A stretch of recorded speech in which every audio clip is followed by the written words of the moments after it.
Bonjour, aujourd'hui je vais vous parler de comment établir ses tarifs en secrétariat. En effet, vous n'entendrez jamais un client vous dire que vos tarifs lui correspondent ou qu'ils sont abordables, car en fait vous serez toujours trop cher. Le souci, c'est que de pratiquer un tarif trop bas, ça a simplement pour effet de vous décrédibiliser et surtout de tirer le marché vers le bas. En fait, pour cela, il faut parvenir au juste équilibre. Il y a un prix du marché, c'est évident. Mais vous, quelle est votre valeur? Et en même temps, vous avez besoin de combien tous les mois? Donc en fait, il faut trois choses. Quels sont vos besoins? Quelles sont vos charges? Et que valent vos prestations? Combien vous valez? Une fois que vous avez établi ces données, vous pourrez fixer un prix. Alors, vous allez calculer le coût de revient et étudier vos besoins mensuels. Je sais qu'il est parfois difficile de calculer la valeur de son travail. Donc, on va commencer par calculer le coût de revient et ensuite, on le ramènera à l'heure. Si vous calculez, si vous déterminez un prix trop bas, votre activité ne sera pas rentable et vous fermerez vite les portes. Alors, il faut calculer le revenu dont vous avez besoin tous les mois. Vous avez un loyer, des traites, des assurances, de l'alimentation, des achats de vêtements, des frais de scolarité sûrement, un crédit de voiture, pensez aussi aux loisirs, etc. Une fois que vous avez établi toute cette liste, que vous avez calculé tout votre besoin, il faut aussi calculer tous les frais de fonctionnement. C'est-à-dire, est-ce que vous allez avoir un standard, un logiciel à payer? Est-ce que vous allez avoir un ordinateur à payer? Est-ce que vous allez avoir des licences à payer? Est-ce que vous allez avoir il faut penser à l'abonnement Internet. Il faut penser à l'assurance professionnelle. Il faut penser aux fournitures, au papier, à l'encre, à la publicité. Et il faut penser au déplacement. Et peut-être d'autres encore que j'ai oubliés. Mais faites bien cette liste également.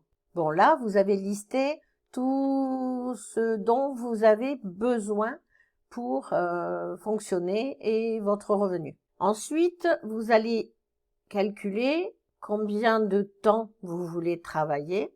Vous allez vous poser et vous allez dire, je veux travailler tant d'heures par jour, tant d'heures par semaine ou tant d'heures par mois. Et c'est à partir de là que vous pourrez fixer votre tarif. Il faudra aussi prendre en compte que le temps que vous allez consacrer à vos clients n'est pas tout à fait le temps que vous allez consacrer à votre entreprise. En effet, il y aura aussi de l'administratif pour votre entreprise. Il y aura aussi de la préparation de comptabilité, il y aura aussi de la prospection. Au départ, vous allez beaucoup passer de temps à la prospection. Ensuite, la production deviendra plus intense. Mais pour cela, je vais vous donner un exemple. Pour définir le taux horaire que vous aurez à appliquer, il va falloir 1. Définir la rémunération. 2. Calculer l'ensemble des charges et l'ajouter à la rémunération souhaitée. Majorer de 10% tout cela pour vos congés, si vous souhaitez prendre des congés. En fait, il faudra en prendre à un moment donné. Diviser ce montant par le nombre d'heures travaillées par mois. Et ensuite, surtout, prendre en considération que environ 30% des heures travaillées seront des heures liées à la prospection, aux obligations administratives et comptables. Si vous travaillez 150 heures par mois, vous divisez le montant par 100 et non par 150. Je vous ai fait un petit tableau, un petit exemple. Si vous souhaitez un revenu de 2000 € net, vous devez rajouter 22% de charges en auto-entreprise. Là, on parle que de l'auto-entreprise. Ça vous fait 2440 €. Vous y ajoutez tous les coûts dont on a parlé. Donc là, moi, j'ai pris un exemple avec matériel, 50 €, communication, frais de publicité, etc., 50 €, toutes les charges, les taux, les cotisations, les assurances, les charges. Donc, il vous faut 200 € total. Donc, il vous faut 2440 plus 200, 2640 €. Moi, je vous propose de majorer de 10% pour vos congés, parce qu'à un moment donné, il faudra en prendre. Donc, vous les majorez de 10% pour vos congés, si on arrive à 2904.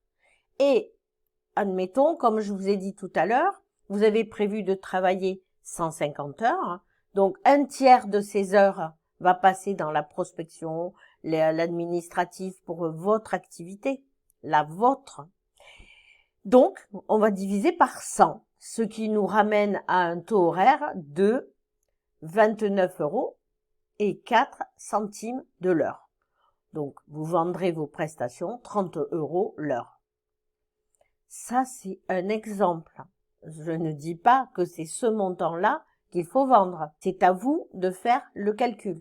Moi, je vous montre un exemple. Et attention, un prix trop élevé ou un prix trop bas pour les exemples. Ensuite, il n'existe pas les soldes pour le télésecrétariat. Ça n'existe pas. Ça serait très, très mal vu. Donc, gardez bien ça en mémoire. Pas de solde. Pas de Black Friday. Maintenant, si votre client trouve le prix excessif, eh bien, dites-lui que vous, ça sera de la qualité et le travail ne sera pas à refaire. Moi, il m'est arrivé de refaire le travail d'une autre télésecrétaire. Donc, franchement, autant quelquefois payer la qualité et pas la quantité. Hein. Après, on trouve de tout à tous les prix. Hein. Maintenant, à vous de défendre votre qualité et votre valeur. J'ai un autre exemple. Par exemple, vous allez avoir une page de texte à retranscrire ou un texte à retranscrire. Vous prenez entre 5 et 7 € la page. Et il se trouve que le texte que le client va vous envoyer, c'est un texte en pâte de mouche. Au lieu d'y mettre 1 heure, vous allez y mettre 3 heures. Et vous allez lui compter le même tarif? Ben non. Alors le tarif, il est aussi en fonction des urgences, de la difficulté, du temps que vous allez y passer. Est-ce que ça sera le week-end parce qu'il y a une terrible urgence? Tout ça, il faut le mettre dans le calcul de votre valeur. Alors, dans la formation, j'explique comment calculer sa valeur. J'explique aussi plus précisément comment faire des calculs et surtout, ne cassez pas les prix du marché avec des tarifs trop bas, car un client, si vous mettez votre tarif trop bas, il va mettre en doute votre compétence et votre qualité. Pour conclure, vous l'aurez compris, fixer ses tarifs, ça revient à se donner une note à soi-même. Et si vous voulez aller plus loin, rendez-vous dans ma formation. Merci.